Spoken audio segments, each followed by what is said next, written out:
Desiree is going to be interviewed, and we can ask her questions about her later. But right now, I'm going to ask 3 short questions. And so I want you to have your fingers on the keyboard. Get ready, because whoever answers first is the winner. Yay. Okay, so let's see how much you know Desiree. What age was Desiree when she started her first business? Oh, look at that. People didn't even wait for the questions. Senwi was the first. Senwi wins that one. Wow. Yeah, everybody else got it right. All right. What business did her youngest son start in when he was in college? Ooh. That's a little longer answer than 2 digits. Oh, let's keep going. Anybody else? Close. Ah, That would have been interesting. I would have had the cleanest car in the city if that was okay. yeah. Well, so the question was, what business did her youngest son start when he was in college?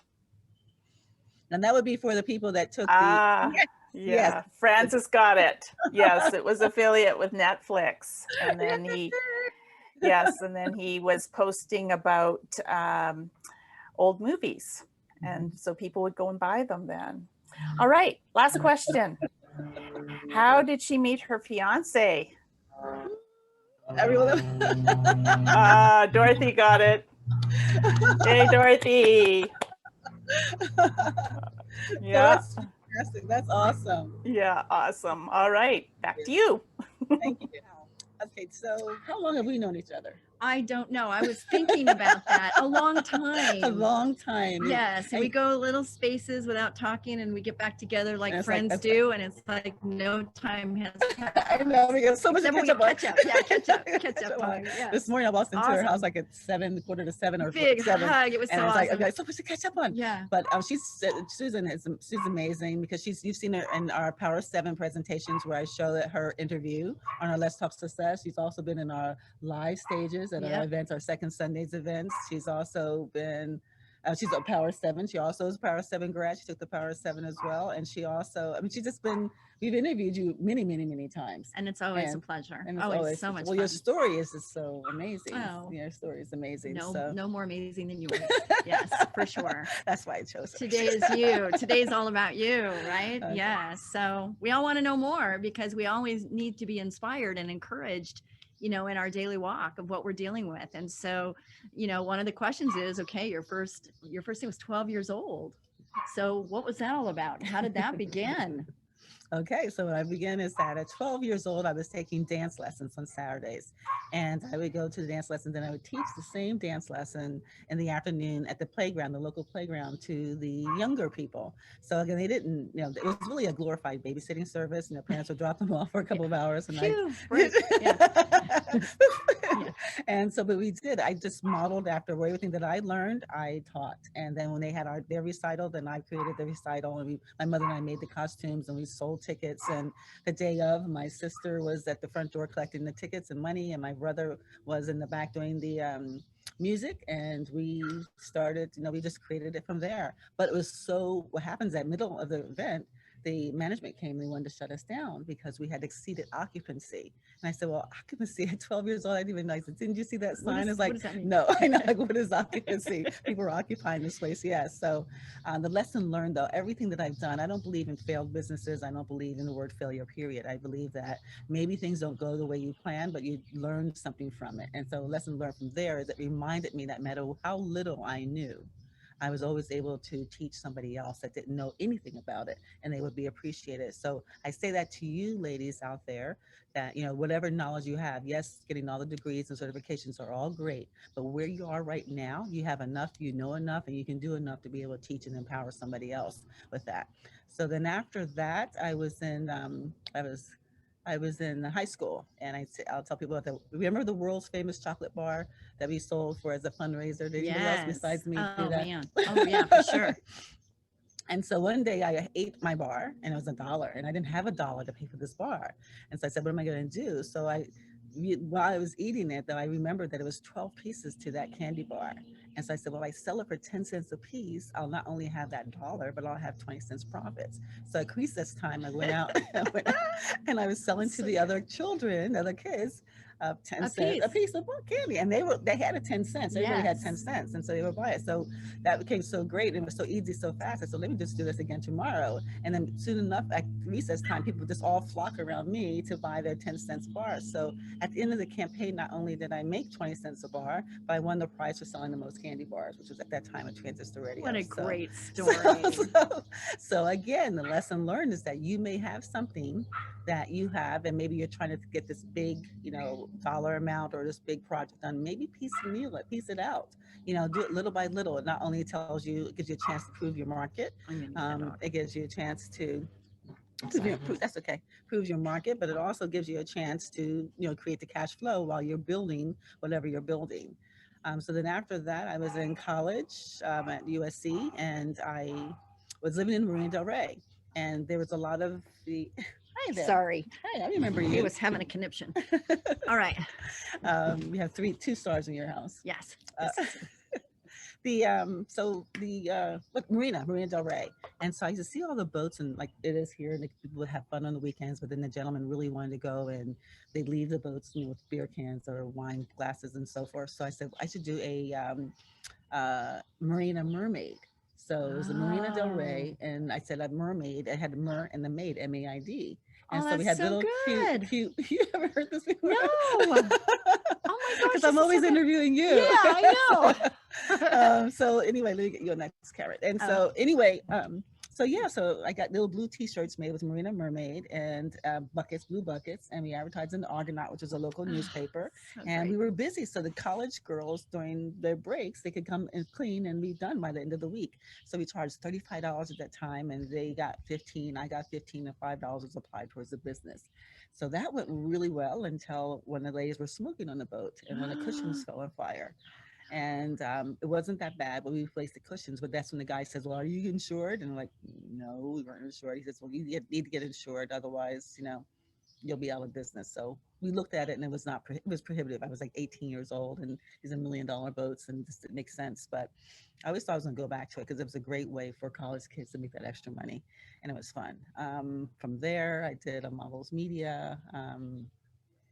Goodness, there's been models media, but I think what happens with models media, I was modeling a lot, and I wanted to teach people, again, modeling, acting, and dancing. So even though I wasn't the expert at all of it, I was the model, but I didn't know a lot of acting at all, but I hired those people, and we were really at the Burn Entertainment Center. We were advertising on K-Rock, which is a local radio station, and people would come. We had auditions, there would be hundreds of people that would come, and we would have professionals and non-professionals, and the professionals, we would pay them, but we would pay them in models media dollars, which means that they could spend the money back into our company. So they could get videos. We had a hair salon, makeup salon, we had a clothing line, we had classes. And then the non-professionals, we took them on a training for these big shows, big extravaganzas that we'd have at the Scottish Rite Auditorium, on the Bonaventure, just different places, and we sell tickets. And some shows we had over 100 models in the show. And it was like, we just knocked it through. And I loved that. It was really, really big. It was a lot of work. And so those are different things that we've done. And then it was like about empowered women. How that got started was that I was in real estate. I was an agent, and then a broker, and then an investor. And it was like, I was making so much money at that time. That's when I made my first million, was through that. And I thought, well, other women could do the same thing. And so, but they were wanting other things. They didn't feel the confidence. They didn't feel the confidence to do it. So I started having them come to my house on the second Sunday. We had the first one, it was 7 people that was there. And we talked about, it was basically how to support them in their business. And everyone would talk, they would cry. We'd have different speakers come in, from Cynthia Kersey from Unstoppable, and women that had different books that weren't promoted. And then it grew extremely well. And we had to move it to another place, which is a Mountain Gate Country Club. And that's where we started doing every second Sunday for 12 years. We did every second Sunday except December. We were dark in December. And every month we had women. Again, we did some of them. Yes, January was Yes We Can. We had different speakers for that. And then we had Tuesday, but February was what the love looked like.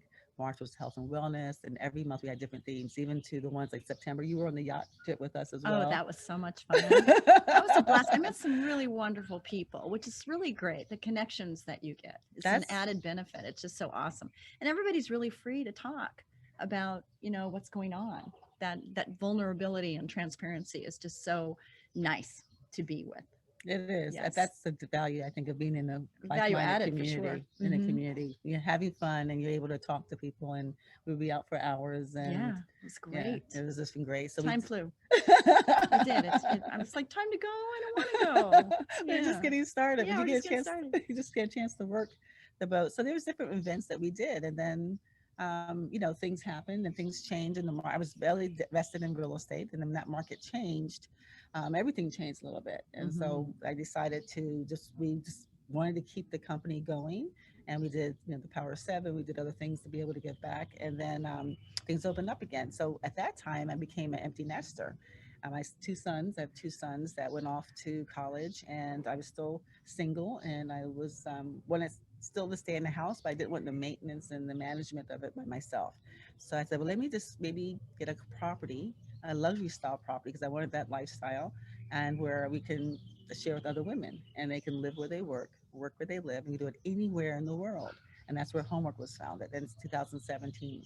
And that's the design of it. Again, we have our signature properties where we have classrooms and boardrooms and dining room converts to conference rooms and offices and a studio with green screen and podcast equipment and so forth. And then we represent other people's properties, because women want to rent their extra guest rooms or guest houses. Yeah, for sure. It is. But to me, like when I was doing it with a guy, and I'd be like so nervous, like, who is this person? And he's gonna be in my house. I'm gonna be sleeping in the house, and and it was nerve wracking. But I felt more comfortable with a woman. We were not perfect, but I felt a lot more comfortable when a woman was coming. I was excited, like, okay, who is she, and what does she do, and where's she from, and what's her business? And so it was a completely different energy that was behind it. And so that's what we're doing for HomWork. And now we're, of course, we had to pivot and do more online things last year, but now things are starting to open up, and we're doing more events at our properties. We're doing, and I'll show you some of them as we go forward. And we're just doing, we're getting more properties, more people that have guest houses, guest rooms are feeling comfortable. So again, we're going to different cities every month to be able to meet the properties and meet the owners. And that's kind of it from there. So it's just been a ride. It's been all that I've ever wanted to do. I'm blessed. I know what I'm building HomWork to sell, and I know what I want to do after that. And it's just, I've always been able to do exactly what I wanted to do.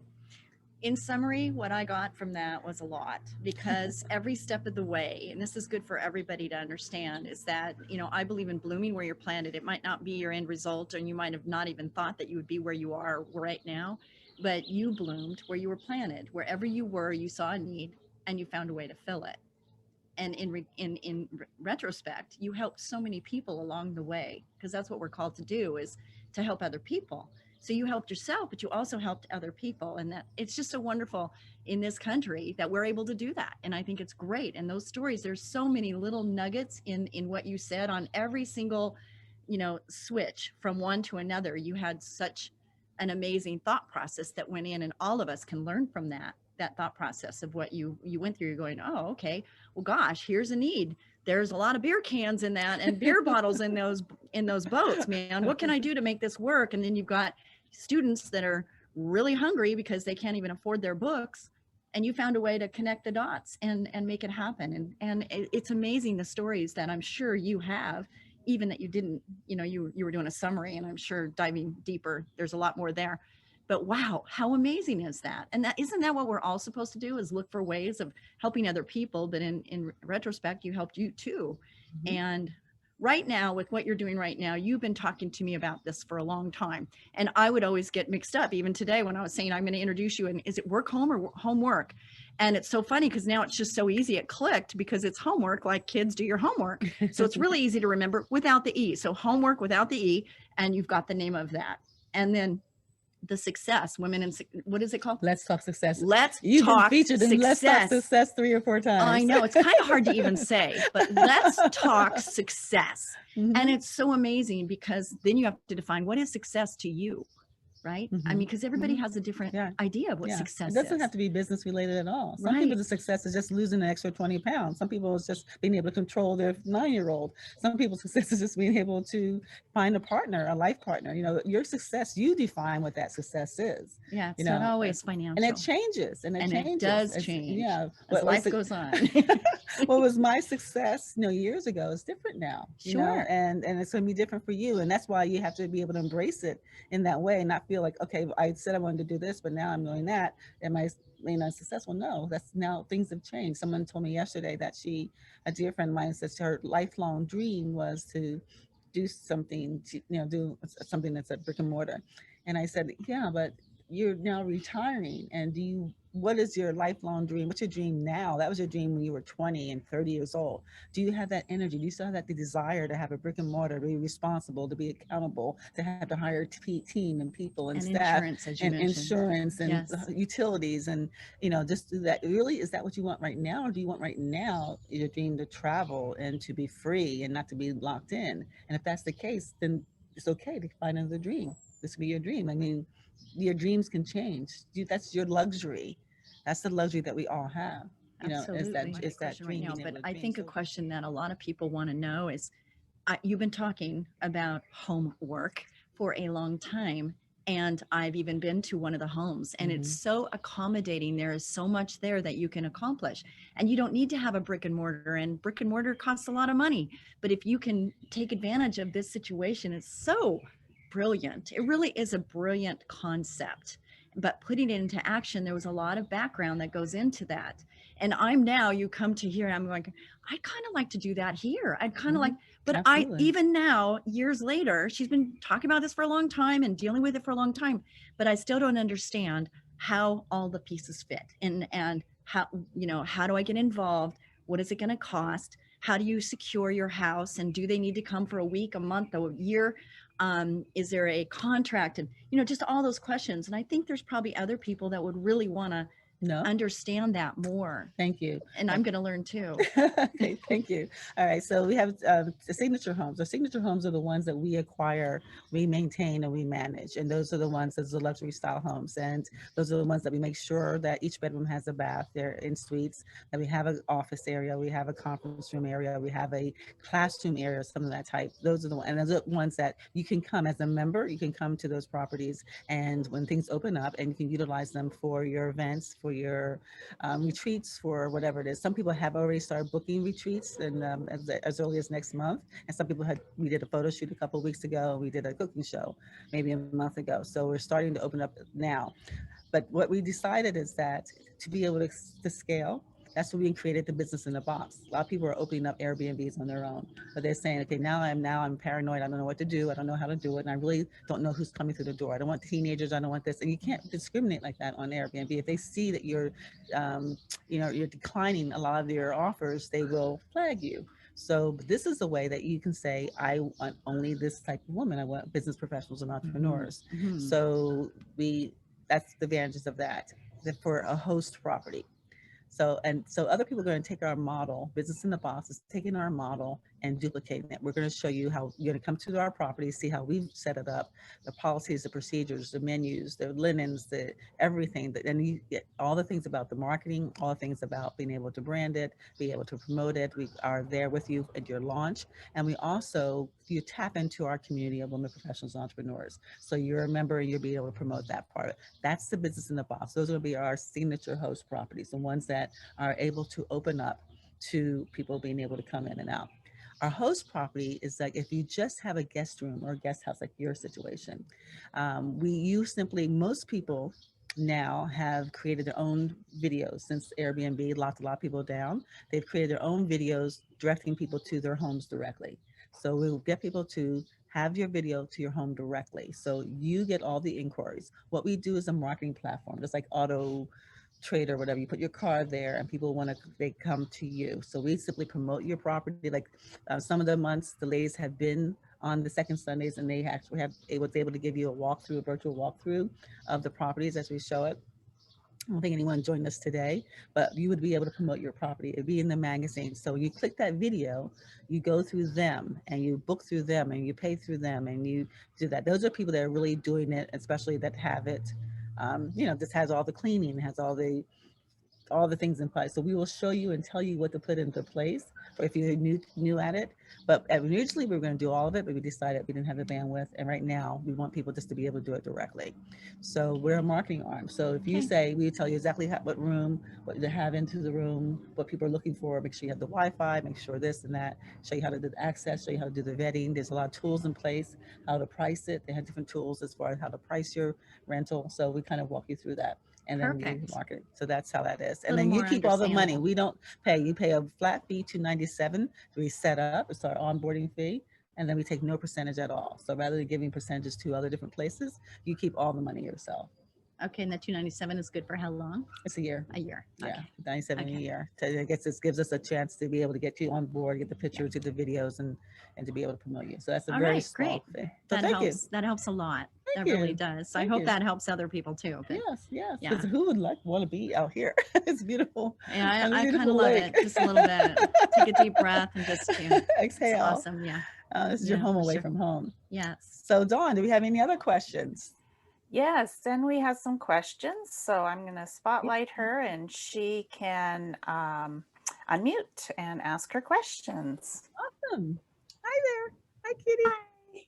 Hi, thanks for taking my question. I have a couple questions that I wrote. I'm involved in a lot of projects. I'm just curious to know how you manage your time. So if you could list a few of your projects, how do you categorize them in terms of relationship building, monetary, or community charity, and how much of your time do you invest in each of these projects per week? Okay, thank you. That's an awesome question. It changes, but overall what I do is, especially at certain times, like every quarter or when I think the teams are doing too much, but definitely, I have put on my wall, those of you who've been in our office, different projects, and I put them even on a small post-it note, a large post-it note. So I put all the different things and that's on that I'm doing. And then I put what's my ultimate goal? Okay, my ultimate goal right now is to build our community so that we have more value when we sell. I'm building this company, HomWork, to sell. So with that, for people who are going to buy the company, I'm looking for people, how many people we have in our community, our numbers, and then how many properties, how many cities we have properties in. So that's my end goal. So all roads need to lead to that. Okay, so if I'm doing, so some things are for uh, um, for list generation, building our list, and some things are for monetizing and so forth. So with that, we have a project which is the membership. The membership is basically we have a community membership, paid membership, and the host membership. Community is free, so they can get into the community, and that way, again, it helps us with our list building. When they're in the community, they are offered, invited to things like this, the second Sundays, to our coffee and conversations and things of that type. If they see it's a match for them, then they become a paid member. If they see that they have a host property, then they will become a host member. And that's that part of it. That's one revenue and so I do a lot of speaking and different other platforms for the purpose of educating, but also to bring people into our fold. I do a lot of nonprofit work. The people that I do on 3 or 4 boards currently. The Enterprise and Women's Board, I'm on that board because that board is of 7-figure and above women. So those are the women that I can utilize or develop relationships that will be possibly investors in HomWork. We're looking for investors or people that would be clients at our properties, our HomWork properties, because they want home away from home. They can afford what we want to charge. And they're also inspiration and models for me, mentors for me. Okay. Then this next organization is Real Estate Investment Goddesses, because I'm involved in real estate. And Monique was one of our Power 7 graduates. And so I love her community and I love promoting her. Also on the board of REN, Women. No. I used to be a chapter leader for REN, Women Real Estate Network. And that was also getting more involved in real estate, getting more involved in women. And then also on the board of NABO, National Association of Women Business Owners, like San Diego chapter. So that's because I want other peers, other women. Some of it's just for me, to my growth. You still have to continue to grow no matter where you are, and then to be able to get leads. So that's that lead generation. And that's all the speaking things for that. The next project is the Power 7. Power 7 happens to be my pet project. I've been doing it for over 12, 13 years. It's my kind of my give back. It gives me a chance to know women, to help them, support them in their business. And I just, I just love that for myself. That also is an income generating project for me personally, because I don't take a salary from HomWork. So that gives me my little cash flow, so to speak, for me to be able to live off and to work up. So I'm able to give back. I'm able to do what I love, but it also supports me in that way. The other projects I have is the book club. The book club is, I just found so much value this morning. I got the aha moment about how valuable the book club is to me, because I'm reading a book every month. And this book that we read this month was Believe It by Jamie Kerr. And in that book, she referenced what we read last month, which is Mel Gibson's 54321. And she also referenced The Miracle Morning, which is a book that we read the month before. So all of a sudden, I have a new understanding for these books and for these authors. When they say something, I know where that's come from. She's like, did the 54321. I said, oh, I know what that's like. I just read that book last month. So we get off of track of reading books. So it helps us be able to do that together. It also, so that's a lead gen. What else are we doing? Coffee and Conversations. It's a members benefit. It gives our members a chance to showcase their businesses, their products, their programs, and their services. It's a platform for them. The Let's Talk Success magazine is a vehicle for us to be able to share everything, our events, our master classes, masterminds, our host properties, our Let's Talk Success members, our membership and things of that type. So it's a vehicle. As opposed to sending you a newsletter, I'm able to send you a magazine, which also gives me an accolade of being a publisher. Because when I retire from HomWork, I want to go around the world and do nothing but interview women in all parts of the world and put it into a vessel, which will be the HomWork Let's Talk Success magazine. And then it won't be just, it'll be for women in all different stages of their life. So what I spend the time on is that, the masterminds that we do every Tuesday at 10, that's easy. It's a no-brainer. I love it. I look forward to it. It keeps me accountable. It keeps me on my toes. I can learn different things to make sure I have enough information to share with you ladies. Coffee and Conversations is great for the members. It gives them a chance to showcase, to be able to promote their businesses. The second Sundays is where I can cover the magazine and do the Let's Talk Success interviews and I can travel to different cities and do all that at one time. And then and that takes us, we're getting better at that. It just takes us a kind of a week. Bernard and I got it down to like 2 or 3 days now, at the most, will be put into that effort. Now we're going to start spending more time on building our board of influencers, to build our board of advisors. Some of our advisors have fallen off since COVID. So we build things of that type internally. So what I spend time on is that mostly I try to put it in certain days, like Tuesdays and Wednesdays are my on-camera days, except for the second Sunday. So those are days if I do any podcasts or any videos, I try to do those days. The other days I spend either preparing. Now we're building our team, so I needed more team we let some of them go for COVID. Now we're going to bring them back. That will put a lot off my plate, but I block my time is what it is. And I also just learned this, and I'm going to try it this week for the next 100 days, actually. Is that John Lee Dumas, and that I referenced him for the podcast. I got his journal, and it says that do a block, and I do it, but I'm not doing it perfect. It's like 40 minutes or an hour, whatever it is that you work. No phones, no emails, no nothing. Then you take a 15-minute break, whether it's 15, 20 minutes, whatever works for you, a refresh period. So that's when I would get up, I would eat or do this or that. Then you block it down for another hour, a time. No emails, no phone calls, no nothing. Just that, whatever you're working on. Now we think we're masters at multitasking, and it's not really that productive. We've heard that, and we know that to be true. And then I'll take the time for a break, and then I'll take another block of time, maybe an hour, 2 hours. So my personal time is from 6 to 9 in the morning. 9 to 12 usually is my admin time for my team. Usually from 12 or 1 o'clock thereafter is my outgoing calls and emails and so forth. And then different programs or different things I participate in the late afternoon or evening. So just find blocks of time and put it on there. Be diligent about it, but start writing it down. I never wrote it down before. So that's what I'm going to do for the next 100 days. I'm going to start writing down what I'm going to do this morning. First block, my second block, my third block, and my fourth block.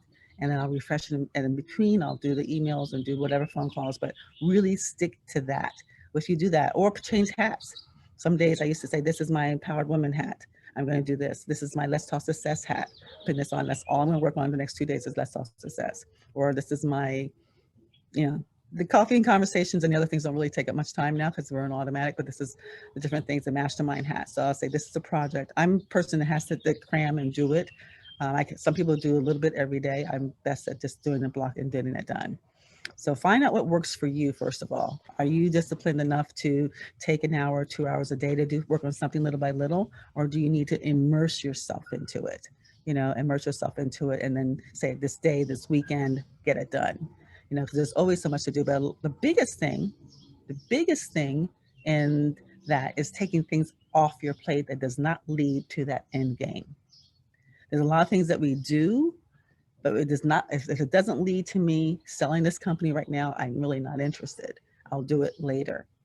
Or I'll say for this 6 months or 3 months, I'm not going to do this at all. The dream is still there, but I'm not going to do it now. I'll do it later. Because we just have, you can know, it's only so many pieces to a pie. And the more you slice it, the smaller pieces are going to be. The smaller pieces you have, the less you're going to be able to give it, the less you're going to get from it. So the larger pieces, the more you'll have, the more you'll be able to give to it, the more you'll be able to get from it. So you're going to get what you give. So if you have a pie and you slice it all these different ways, you're going to get exactly what you're giving. If you only have 4 slices, 4 things, so get one thing going, get the cash flowing, and then move on to the next. That going, get the cash flowing, then move on to the next. Don't try to do everything at once. That's our biggest things. We have too many things, too many bells and whistles out there. There's too many shiny objects out there, and it's very, very tempting. I have to control myself to that. So that's a great question. That's the biggest, it's the biggest thing for all of us. How do you keep track of your time? Oh my word. I just loved everything she said. And it's so true. I mean, one thing that I say is, is there somebody else in my organization that can do that, to take it off my plate? Because the hard thing is delegating. If you have people that you can delegate, I mean, you have to have a strong team. You have, it might not be a whole bunch of people, but the people you have are really filling in the gaps of areas that maybe you just are not as good at, or that you just prefer not doing. Right. So I want to work in my gifts. I want to work where my strengths are because I feel better. And I want to give the joy of somebody else having what I'm not good at and they're great at. And so I'm like, yeah, you can have that. You can have that. And as far as, what you were saying about multitasking, I am a multitasker. But I know that, for instance, taxes, we all have to do it, right? And it's not fun. I don't find it fun, for sure. It's not my gift. And yeah, everybody can relate, right? But I had to come to my lake house where I have no interruption and distraction.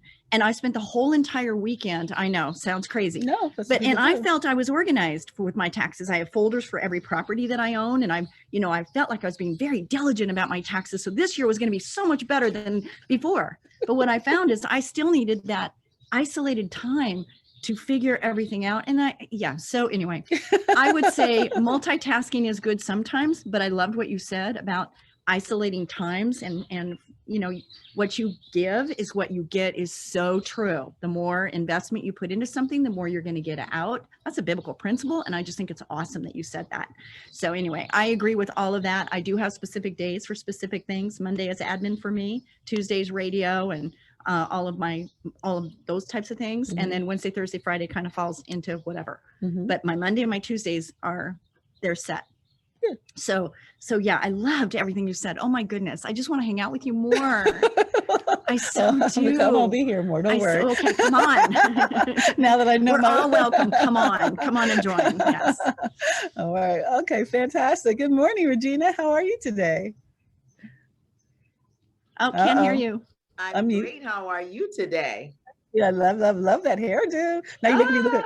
I noticed you got a nice one there today. I wish I was sitting there with you guys. That looks so warm and inviting. I need to be there. What I wanted to ask was the question. You have told your story to us when I first joined. Did the Power of 7, and you have mentioned numerous times. I've heard you say that you started doing your being an entrepreneur at an early age, and you said you always knew that that's what you wanted to be. And I wanted to know, how did you know that at such an early age? What had happened that gave you that insight? Because I mean, the things that you share, what you did, is like, my God, how did she do that? So I was wanting to know how you did that, how that all came about. I think part of the influence could have been from my mom. She was I want to call it, we call it hustler in a beautiful way. Like if we wanted to go to modeling school, we needed extra money, we would go and sell raffle tickets, to the neighbors. And so I got used to, and the fact is that because we did it at school and raised money. So we said, okay, let's do it for ourselves and we'll actually have a prize, and we'll actually bought a TV and had, went and sold them, 5 for $1, 25 cents a piece. And that gave us extra money to go to a modeling school, which wasn't at my parents' budgets. And she also used to sell wigs, hair pieces. We would say we want extra money for dance classes or whatever it was. Then we would go and make that. I learned at an early age, you want more, you do more. Mm. It's just really simple as that. And I thought I always had more control over me doing it than being able to, because it's, when you do it yourself, it's like, it's endless. Like there's no limit to how fast you move up a company chain. Like, and I could not phantom the idea of working for a company and then having to wait until I was to reach a certain goal to be able to get a raise or get a promotion or to get whatever it is. With myself, I could just create it myself. If I wanted more, I could do more. But also somebody asked me, actually our guest last month, Anna Jackson, asked me when she first met me, is that why I never even applied for a job. And I was like, well, I never thought I would get it. And that's like, just like, how can you have the confidence to start all these businesses, but you don't have a confidence of going and applying for a job?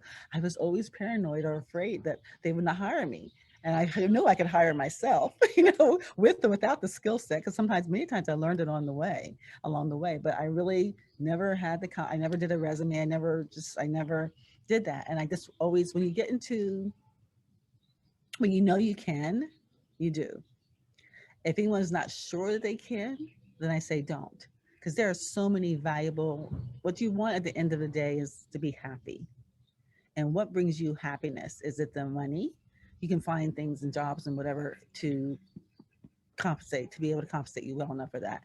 Is it the freedom or flexibility that you think you're going to have? You can find situations now, especially nowadays, that will give you that.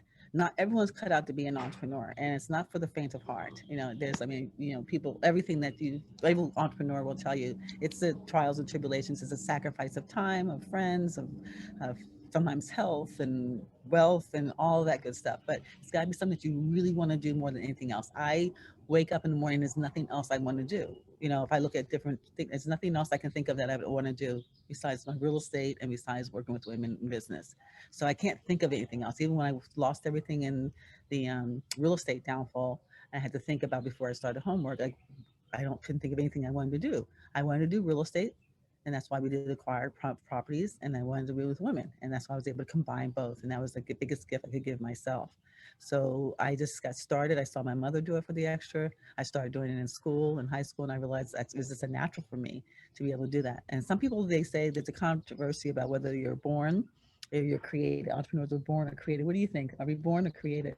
I think my mother said that I was an entrepreneur. I sold sand crabs. That was my first job. So I went to the beach and got sand crabs because we lived down by Huntington Beach, and I'd go and get a wagon and I'd put the sand in the water. And of course, I didn't live very long, but my neighbors loved me.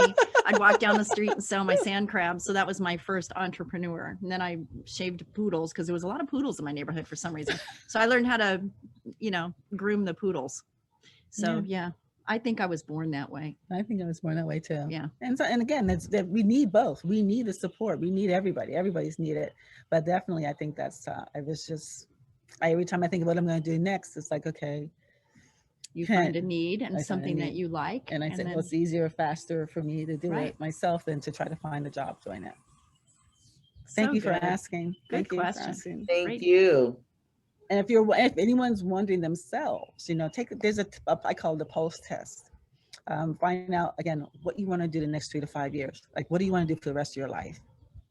Really, at this stage of our lives, we've earned that option, and whatever that is, then do it. Do it. Do it. Just If it's buying something, if it's working for something, now there's so many different opportunities that you can find an opportunity somewhere. Put it out there in the universe, and the universe will support you in it. So just do it. All right. Morning. Thank you. I had to just make some comments because questions can go on. My heart is beating fast as I'm listening to you because the abundance, the wealth, and the wisdom that you have shared today is truly priceless. And I just wanted to thank you for that and appreciate you for that. Just a Thank couple. I wanted to jump in, but you said everything I wanted to say, except I do want to leave with one thought, because I was writing down your quotes, Desiree. You know how much I love you. Honestly, I came on today thinking, I've heard your story a bunch of times, girl. We've been working together a long time. But still, I was captivated and listening intently, because as you grow and share with us, it helps us to continue our path as well. And I appreciate that vulnerability that you share. You know, as you change, you share, and that really helps. But I really loved your quote, if you want more, do more. And being that I'm really big on law of attraction, you know, I never feel like I have to do a lot. I feel like a lot of my actions are my intent and my manifestations and whatnot, like the 70-30 kind of thing. But so when I heard, if you want more, do more, and then you start talking about time blocking, I thought, you know what, it's true. If I want more, and if I want to focus on my 5 years, like you always say, right, you know, on releasing and relaxing and not hustling so much, then I should be thinking about doing more, but not so much in the actions, maybe even just in the organization and being the efficiencies of doing more. So thank you very much. This was really great. I appreciate you, and thanks for inviting me. Thank you. Thank you so much. You're going to be our perfect lead into our breakout rooms. But yes, and I love their distinction between, not necessarily, I'm not saying do more as far as actions as well. You have to do more as far as reading, studying, learning, you know, budgeting, managing, you know, I mean, just willing to go that extra step to be able to make sure that the thing is done. I'm not saying physically putting more hours necessarily, because our objective is to work less. I mean, that's the whole objective. It's not to work more, but to do more things that move your business forward, like participating in masterminds or participating in things that are around people that are going to help you move you forward. Do more in those areas. So thank you for that clarification. Thank you. Thank you. Thank Oh, you. thank No, you. she's not going away Thank either, because you. I'm here. She can't go. I She can't. can't go. I don't want to. She can go.